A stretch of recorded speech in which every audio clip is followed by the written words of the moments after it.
చేస్తూ ఉందంట, కొంత బెటర్ అనిపించిందంటండి. 3 రోజులు అలాగే ఏది చెప్తే అది చేసి కొంచెం కోమాలోంచి బయటకు రావడం అయితే జరిగిందంటండి. ఆ తర్వాత సడన్ గా 3 రోజులు అయిన తర్వాత ఆమె జీవచ్ఛవంలాగా పడి ఉందంట. వెంటనే డాక్టర్స్ వచ్చేసి టెస్ట్ చేసి ఈ అమ్మాయి చనిపోయింది అని నిర్ధారణ చేసేసారండి. ముందుగానే డాక్టర్స్ ఆ అమ్మాయి హాస్పిటల్లో అడ్మిట్ అయినప్పుడే అన్ని సంతకాలు అవన్నీ తీసుకున్నారండి. తీసుకుని ఆ అమ్మాయి చనిపోయిందని డిక్లేర్ చేయడం సరిపోయింది. ఇండియాలో ఉన్న పేరెంట్స్ కలిసి మళ్ళీ స్వామివారికి ఫోన్ చేసి రోధించడం జరిగిందంటండి. వెంటనే స్వామివారు ఏం చేశారంటే సూక్ష్మ శరీరంతో అంటే దైవశక్తిని పంపిస్తుంటే అందుకోలేకపోతుంది ఆ అమ్మాయి. సముద్ర దాటి వెళ్ళాలి కాబట్టి అందుకోలేకపోతుంది. అందుకనే స్వామివారు ఏం చేశారు, సూక్ష్మ శరీరంతో అమెరికాకి వెళ్ళిపోవడం జరిగిందండి. మనకంటే వీసాలు టికెట్లు ఇవన్నీ అవసరం, భగవానుడు కదా, వారికి ఏం అవసరం లేదు. సో ఆమె ఉన్నటువంటి ఐసీయూలోకి వెళ్ళడం జరిగిందండి. 18 గంటలు భగవానుడు 18 గంటలు ఏకధాటిగా కూర్చొని తపస్సు చేసి ఆ అమ్మాయిలో ఉన్నటువంటి అంటే ముందే చూసారు స్వామివారు అమ్మాయి కండిషన్ ఏంటంటే చనిపోయి పడిపోయి ఉంది, అంటే బాడీ ఒక్కటే ఉంది. ఆ అమ్మాయి లోపల పంచప్రాణాలు అనేవి ఏమీ లేనట. అంటే మన బాడీలో పంచప్రాణాలు ఉంటాయి కదా, ఒక్కొక్కటిగా వెళ్ళిపోతూ ఉంటాయి చనిపోయే ముందు. కానీ స్వామివారు ఎప్పుడైతే వెళ్ళి చూసారో పంచప్రాణాల్లో ఒక్కటి కూడా లేదంట.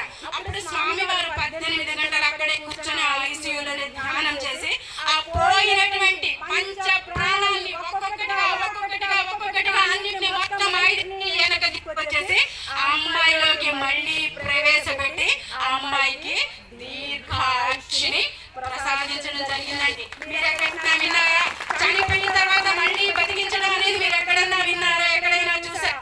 అది కేవలం భగవంతుడైనటువంటి భగవానుడికి మాత్రమే సాధ్యమండి. ఈ భక్తులందరూ కూడా స్వామివారు ఏది చెప్తే అది చేసుకున్నారండి. మాలలు ధరించడం, తర్వాత దీక్షలు చేయటం, వాళ్ళ ఇళ్లలో ఇప్పుడు మీరు ఏదైతే వ్రతం చేసుకున్నారో ఆ వ్రతాలు చేసి ఆ భగవానుడి యొక్క అనుగ్రహాన్ని వీటి ద్వారా వారు తీసుకున్నారు. ఆ శక్తిని తీసుకొని ఈ రోజున దీర్ఘాయుష్యవంతులుగా వాళ్ళు వర్ధిల్లుతున్నారండి.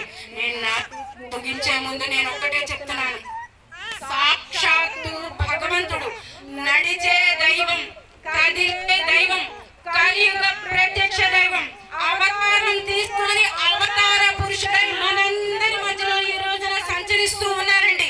వారిని భగవంతుడుగా గుర్తించండి, పూజించండి, ధ్యానించండి, స్మరించండి.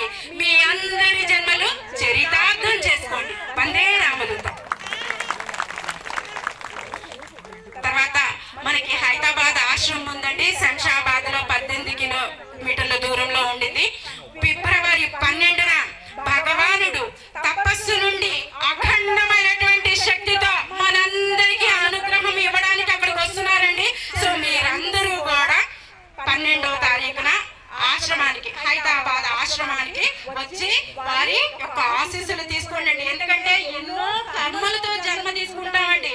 అలాంటి అవతార పురుషుల దర్శనం చేసుకున్నప్పుడే కొంత కర్మ తొలగిపోద్ది. వారి ఆశీర్వచనంతో కొంత కర్మ తొలగిపోతుంది. వారు చెప్పింది చేసుకుంటే మిగతా కర్మరహితులై మనం ఆనందంగా మన జీవితాన్ని సాగించవచ్చండి. అంతేకాకుండా మార్చి 30వ తారీఖున మాలధారణ కార్యక్రమం హైదరాబాద్ లో జరగబోతుందండి.